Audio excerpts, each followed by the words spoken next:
السلام عليكم. وعليكم السلام. كاغرسي جان استغفر الله ما كان بقربان تو الرومات ما شكي بنيكن بيها ولا دس ماسكي ريك بابتي عيدام قربانم كاغرسي كان دنگو باست والله دعاء سري اخوا بخير بي خوش بصفا سلامتي خو اقداره او انا بيره كردي وتم بابتم سر لمامي خومدم اكل روم رج بيقل براو بيبكم يبو كاكا بو غلط لما بيني وا اخوا ايشو بيك انا بمرحبا هناك نبخوا بس راسي خويا ناخوشم بيو بيني دوني بمن هو والله لا خو ما هلامت دو بشمينه قد زور خراب بو تروتم خوا تشتكي لي انا هات بيك اكرش بيجن اما تولي درو بكر ولا لكي ودي انا رشيد وشي جي بنجاب والله نبرسيم اذا خير والله ما توال ما برسي لا خويشتا او وقتك بو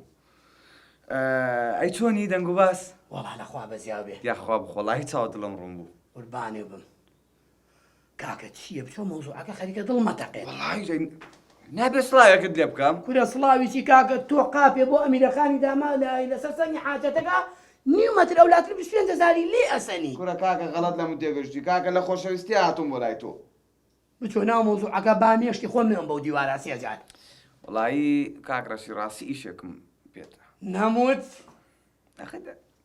نموت بابي ايش مرحبا من ناكيت القران اشتكى او انا بسيطه عرون يا باس شكا يعني لا اسي جناب من ورساسون باسكم ابو دوسير روش بما خاون دكانك تبي شاغر من بمشاكل يا ما ياك نقل انا لا بالقلاخو بدوسي توا اي بو كاكا ايوا مو تاع حزناك من بقول يستكم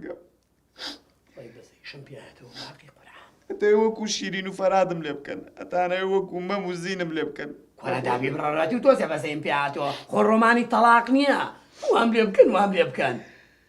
سوتشي ناخيشتي وانا بيتو حسب الردر حافظ بيت اي بارا تدم بارا چی؟ بارا بارا؟ او بقرا بابا چیه؟ هذا زاري بيقرا او اكيم بمناله زاني اوش بقرا اما باري دو المياه اي ام $100 $100 بقول باني او خوابه بقوا ما عقليني بغض ورازيه بناك اما كاكا ورا قربانه تو هلبا بنتينا صاحب دكان بوي يا ما هلبا بنتينا شاكر بوي فرمو قلبانه قربانه دائما نشا تاعك مولانا شي بينم؟ تاع بچا بله او ناخوي بعايش بينا اي بارا سيدو زلا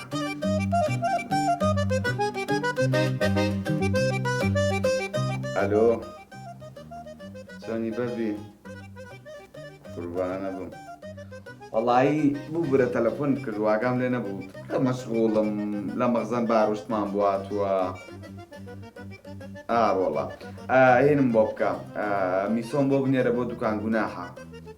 بعطو زي شايب كريتو دعوات الشيكا من يورو باشا لوكيشن قد بو نيرا